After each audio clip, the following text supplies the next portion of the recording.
எல்லாருக்கும் வணக்கம். நான் தான் உங்கள் விமல் வர்மன் பேசுகிறேன்.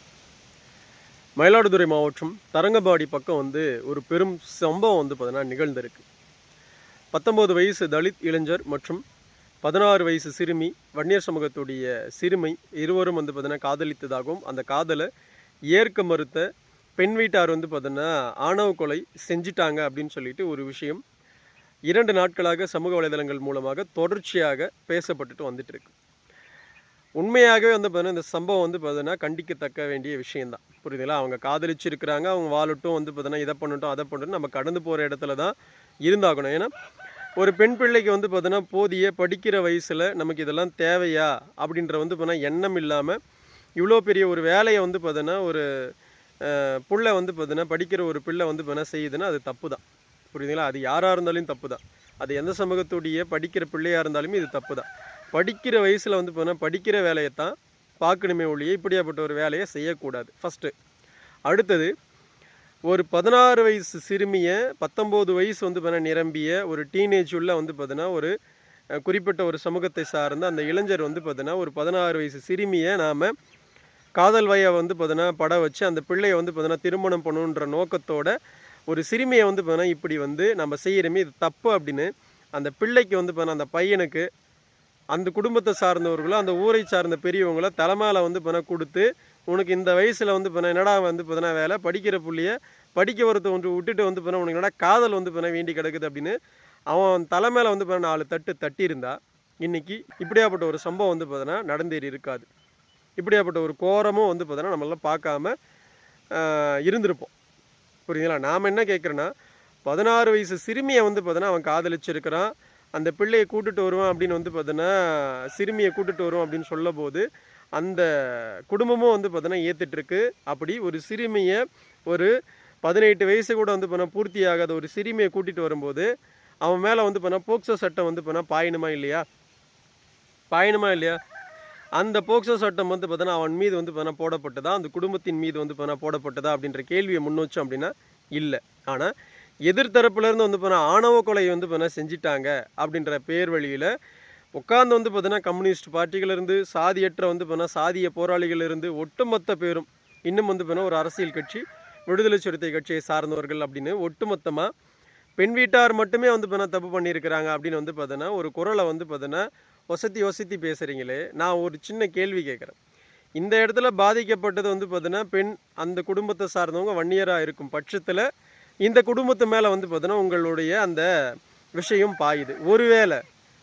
ஒருவேளை பெண் பார்த்தீங்கன்னா உங்கள் சமூகத்தை சார்ந்த பொண்ணாக இருந்திருந்தா, 16 வயசு சிறுமியாக உங்கள் சமூகத்துடைய பெண்ணாக இருந்திருந்தா, அதே பையனுக்கு பார்த்தீங்கன்னா இன்றைக்கி இந்த பையனுக்கு ஒரு நியாயம் பார்த்தீங்கன்னா சொல்கிறீங்க தெரியுமா? அதே நியாயம் அந்த பெண்ணுக்கு பார்த்தீங்கன்னா சொல்லியிருப்பீங்களா, இல்லை அந்த பையனுக்கு சொல்லியிருப்பீங்களான்னு தான் என் கேள்வி. பாதிக்கப்பட்டது அப்படின்னு சொன்னால் உங்கள் தரப்பில் இருக்கிறவங்க மட்டும்தான் பாதிக்கப்பட்டது மாரி பார்த்தீங்கன்னா காட்டுறது எந்த விதத்தில் நியாயம்? 16 வயசு சிறுமியை பார்த்தீங்கன்னா அவன் காதலிக்கிறத தலைமையில கொடுத்து தடுத்திருந்தா இவ்வளோ பெரிய பிரச்சனை பார்த்தீங்கன்னா ஆயிருக்குமா? 2 உயிர் பார்த்தீங்கன்னா போயிருக்குமா? போயிருக்காது.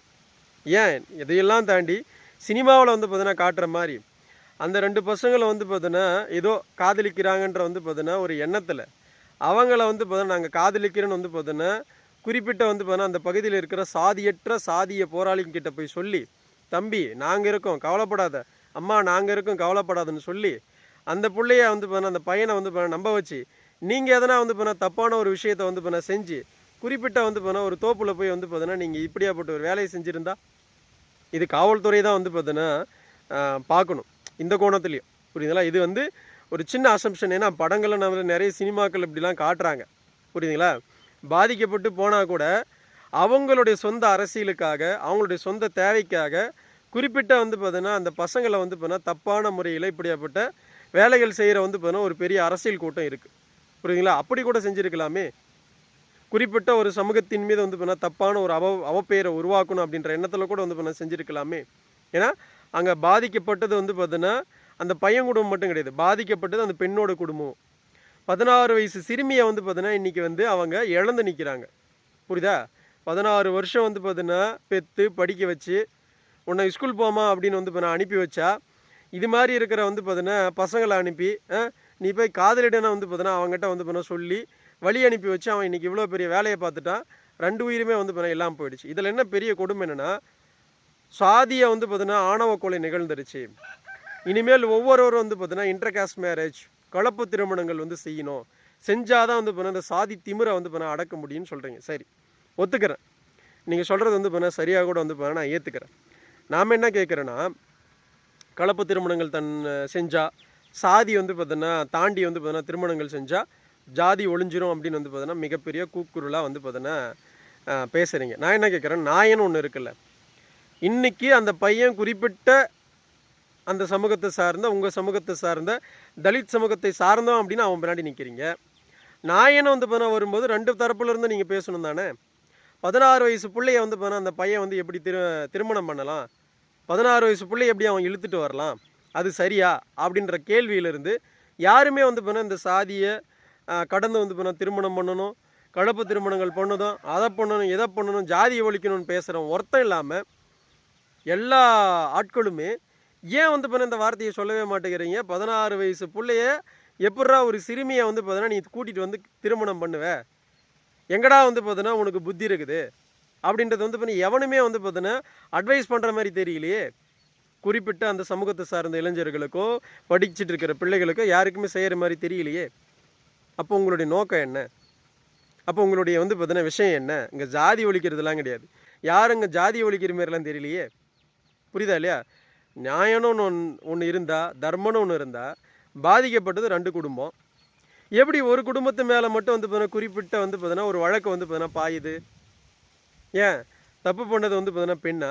பெண் குடும்பத்தை சார்ந்தவர்களா? ஏன் அந்த பக்கம் இருந்து எந்த தப்புமே பண்ணலையா? இதெல்லாம் பார்க்கும்போது தான் நம்மளுக்கு இந்த சமூகம் எதுக்கு தேவை, ஜாதின்றது வந்து பார்த்தீங்கன்னா ஏன் தேவைப்படுது, ஜாதின்றது வந்து பார்த்தீங்கன்னா மற்றவங்க எல்லாம் எப்படி வந்து நம்மளை நோக்கி பார்க்குறாங்க அப்படின்றதெல்லாம் நம்மளுக்கு யோசிக்க தோணுது. அதிகபட்சமாக வந்து பார்த்தீங்கன்னா இது எல்லாமே சும்மா இருந்தால் கூட நம்மளால் வந்து பார்த்தீங்கன்னா யோசிக்க தோணுது. அப்படியாப்பட்ட ஒரு சாதிய அரசியலை தெளிவாக வந்து பார்த்தீங்கன்னா குறிப்பிட்ட இது போன்ற வந்து பார்த்தீங்கன்னா ஏதாவது சம்பவங்கள் நிகழ்ந்துருச்சு அப்படின்னா ஸ்ட்ரைட்டாக வந்து பார்த்தீங்கன்னா குறிப்பிட்ட அந்த சமூகத்தை சார்ந்தவர்களை நோக்கி தான் வந்து பார்த்தீங்கன்னா இவங்களுடைய நியாயம் தர்மம்லாம் நிற்கிது. பாதிக்கப்பட்டது இந்த பக்கம் இருக்கிற ஒரு குடும்பமாக இருந்தாலும் சரி, ஒரு சமூகமாக இருந்தாலும் சரி, அங்கெல்லாம் நிற்கிறது கிடையாது. இவங்களுடைய தர்மம் எங்கே தர்மம் போய் நிற்கிது, அங்கே தான் போய் நிற்கிது. அப்போது இதுக்கு பேர் என்ன? இதுக்கு பேர் வந்து பார்த்தீங்கன்னா உன்னதமான சாதி வெறி. புரியுதுங்களா? உன்னதமான அக்மார்க் சாதி வெறி. தப்புனா அந்த படிக்கிற வயசில் வந்து பார்த்தீங்கன்னா அந்த புள்ள காதலிச்சதும் தப்புன்னு நாங்கள் சொல்கிறோம். அதே போல் 16 வயசு சிறுமியை வந்து பார்த்தீங்கன்னா காதலிச்சது அதை விட வந்து பார்த்தீங்கன்னா மிகப்பெரிய தப்பு. புரியுதுங்களா? இந்த 2 தரப்பில் இருந்த தப்பையுமே நாங்கள் பேசுவோம். ஆனால் இந்த சாதியற்ற சாதியை வந்து பார்த்தீங்கன்னா கடந்து நிற்கிற எந்த சாதியை வெறிகொண்ட வந்து பார்த்தீங்கன்னா போராளிகளும் இந்த வார்த்தையே சொல்லாமல் ஆணவ கொலை நிகழ்ந்துருச்சுங்க, அதை பண்ணிட்டாங்க, இதை பண்ணிட்டாங்க, சாதி தான் வந்து பார்த்தீங்கன்னா மிகப்பெரிய வந்து பார்த்தீங்கன்னா ஆபத்து, வீசும் காற்றில் வந்து பார்த்தீங்கன்னா விஷம் பரவட்டும், அதை பரவட்டும், இதை பரவட்டும், 2026 இதெல்லாம் நடக்கலாமா போகலாமா அப்படி 2026 தானே படித்து வந்து பார்த்தீங்கன்னா இவ்வளோ வந்து பார்த்தீங்கன்னா அறிவு கெட்டு 13 வயசு பிள்ளைய வந்து பார்த்தீங்கன்னா காதலிக்கின்ற வந்து பார்த்தீங்கன்னா 3 வருஷமாக தொடர்ந்து வந்து பார்த்தீங்கன்னா அந்த பிள்ளைய வந்து பார்த்தீங்கன்னா காதலிக்கிறன்ற வேலையை செயல்படுத்தி 16 வயசு பிள்ளைய கூட்டிகிட்டு போய் இன்றைக்கி இவ்வளோ பெரிய வேலையை பார்த்து வச்சுருக்கான். 2026 புத்தி இருக்காது அவனுக்கு? படிப்பறிவு இல்லையா? ஒரு 13 வயசு பிள்ளைய வந்து இப்போ நம்ம காதலிக்கிறோமே, இதெல்லாம் வந்து இப்போ தப்பு அப்படின்னு அவனுக்கு தெரியாதா? தெரியவே தெரியாதா? ஏன் வந்து பார்த்தீங்கன்னா உங்கள் சமூகத்தில் இருக்கிற வந்து பார்த்தீங்கன்னா எவனுக்கும் புத்தி கிடையாதா?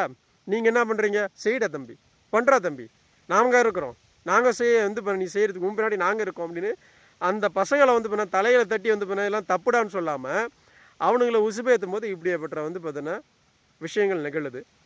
அந்த பிள்ளையும் வந்து இப்போ செத்து, அந்த பையனை வந்து இப்போ செத்து, எதுக்கு வாழ்கிற வயசில் வந்து பார்த்தீங்கன்னா இதெல்லாம் வந்து இப்போ தேவையா? சொல்லுங்கள் பார்க்கலாம். இதை நாங்கள் சொல்லிட்டோம் அப்படின்னா நாங்கள் சாதி வெறியராக இருக்கிறோம். நீங்கள் தப்பை வந்து பார்த்தீங்கன்னா மூடி மறைச்சி தப்புக்கு பின்னாடி நீங்கள் நின்றுக்கிட்டு வந்து பார்த்தீங்கன்னா ஏதோ ஒரு வந்து பார்த்தீங்கன்னா சமூக தேவைக்காக, ஏதோ ஒரு அரசியல் தேவைக்காக நீங்கள்லாம் பேசுனீங்க, இதெல்லாம் வந்து பார்த்தீங்கன்னா பண்ணீங்க அப்படின்னா இதெல்லாம் நாங்கள் கேட்டோம் அப்படின்னா தப்பாக தெரியுது. காவல்துறையை வந்து பார்த்தீங்கன்னா ஒருதலை பட்சமாகவே செயல்படும் போல இருக்குது. புரியுதுங்களா? விரைந்து விசாரித்து அந்த பசங்க எப்படி வந்து பார்த்தீங்கன்னா இறந்தாங்கன்றத கூடிய விரைவில் வந்து பார்த்தீங்கன்னா அறிவிக்கணும். இவங்க போராட்டம் பண்ணுறோம் அப்படின்னு சொல்லிட்டு வந்து பார்த்தீங்கன்னா குறிப்பிட்ட ஒரு சமூகத்தை நோக்கியும் குறிப்பிட்ட பெண் வீட்டாரை நோக்கி மட்டுமே வந்து பார்த்தீங்கன்னா அவர்கள் வந்து முன்னெடுக்கிற எந்த ஒரு விஷயத்தையுமே ஒருபோதுமே காவல்துறை காதில் வாங்கக்கூடாது. 16 வயசு சிறுமி முதல்வர் விஜய் அவர்கள் வந்து பார்த்தீங்கன்னா சொல்லியிருக்கிறாரு, பெண் பிள்ளைகளுக்கு எதுனா ஒன்று அப்படின்னா நான் தாங்க மாட்டேன், நான் என்னுடைய ரூட்டே வேறு மாதிரி இருக்கும் அப்படின்னு சொல்லியிருக்கேன். 16 வயசு பள்ளி படித்து முடித்த வந்து பார்த்தீங்கன்னா ஒரு சிறுமியை வந்து பார்த்தீங்கன்னா இப்படியாப்பட்ட ஒரு விஷயத்தை வந்து பார்த்தீங்கன்னா பண்ணியிருக்காங்க. இதற்கு கண்டிப்பாக வந்து பார்த்தீங்கன்னா அந்த பையனுடைய குடும்பத்தின் மீது வந்து பார்த்தீங்கன்னா கண்டிப்பாக போக்சோ சட்டம் வந்து பார்த்தீங்கன்னா பாயணும். குறிப்பிட்ட வந்து பார்த்தீங்கன்னா பாதிப்பை வந்து பார்த்தீங்கன்னா அந்த குடும்பத்தை சார்ந்தவங்க தான், அந்த பையனை பெற்றவங்க தான் இவ்வளோ பெரிய வந்து பார்த்தீங்கன்னா விஷயத்துக்கு காரணன்ற கோணத்துலேயும் கண்டிப்பாக வழக்கு பதிவு செய்யப்பட்டே தீரணும். புரியுதுங்களா? இதை கண்டிப்பாக முதல்வர் விஜய் அவர்கள் வந்து பார்த்தீங்கன்னா கையில் எடுங்க. இல்லை அப்படின்னா இது சமூக பதற்றமாக தான் மாறும் அப்படின்ற நிலமையில தான் நிற்கிது. நாங்கள்லாம் இதெல்லாம் பெருமளவிற்கு இதை நியாயப்படுத்திலாம் பேசணும் அப்படின்ற எண்ணமே எங்களுக்கு வரல. இதை பார்க்கும்போது எங்களுக்கும் வருத்தமாக தான் இருக்குது. ஆனால் சாதியற்ற போராளிகள் அப்படின்னு சொல்லிட்டு இவங்க பண்ணுறதோடைய விளைவு எங்களுக்கும் வந்து பார்த்தீங்கன்னா அந்த மனநிலை வருது. அதை முதல்வர் விஜய் அவர்களும் தமிழக அரசும் விரைந்து இந்த விஷயத்தில் எவன் தப்பு பண்ணானா அவனை பிடிச்சி வந்து பார்த்தீங்கன்னா உதைக்கணும். குறிப்பிட்ட அந்த பையனுடைய வந்து பார்த்தீங்கன்னா குடும்பத்தின் மீது போக்சோ சட்டம் கண்டிப்பாக பாயணும். அந்த பையனும் இல்லை, அந்த பெண்ணும் இல்லை, இன்றைக்கி வந்து பார்த்தீங்கன்னா இல்லை அப்படின்னு சொல்லியும் கூட அந்த பெண் வீட்டார் மீது வந்து பார்த்தீங்கன்னா வழக்கு போடப்படுது அப்படின்னா கண்டிப்பாக பையனுடைய வீட்டின் மீது கண்டிப்பாக வழக்கு போட்டே தீரணும், வழக்கு முன்னெடுத்தே தீரணும். புரியுதுங்களா? இதை பார்க்குற நம்ம மக்களும் வந்து பார்த்தீங்கன்னா அந்த பகுதியை சார்ந்த குறிப்பிட்ட நம்ம சமூகத்தை சார்ந்த ஆட்கள் பார்த்தீங்க அப்படின்னா குறைந்தபட்சம் அந்த குடும்பத்துக்கு வந்து பார்த்தீங்கன்னா நல்ல விஷயங்களை சொல்லி இது பண்ணுங்கள். குறிப்பிட்டு நம்ம சமூகத்தை சார்ந்த பெண் பிள்ளைகள் படிக்க போனால் படிக்கிற வேலையை மட்டும் செய்யுங்கம்மா. உங்கள் குடும்பத்தை வந்து இப்போ நடு ரோட்டில் நிற்க வச்சு இவ்வளோ பெரிய காரியத்தை வந்து இப்போ அந்த குடும்பத்துக்கு பரிசாக கொடுக்காதீங்க. அது தப்பு. அது யார் செஞ்சாலும் தப்பு. அதை செய்யாதீங்க. அன்போடு வந்து போனால் ஒரு அண்ணனா ஒரு கோரிக்கை மட்டும் வச்சுக்கிறேன் நான். உன்னுடைய பேர் சுத்தமான பள்ளி பையன், சுத்தமான பள்ளி பையன்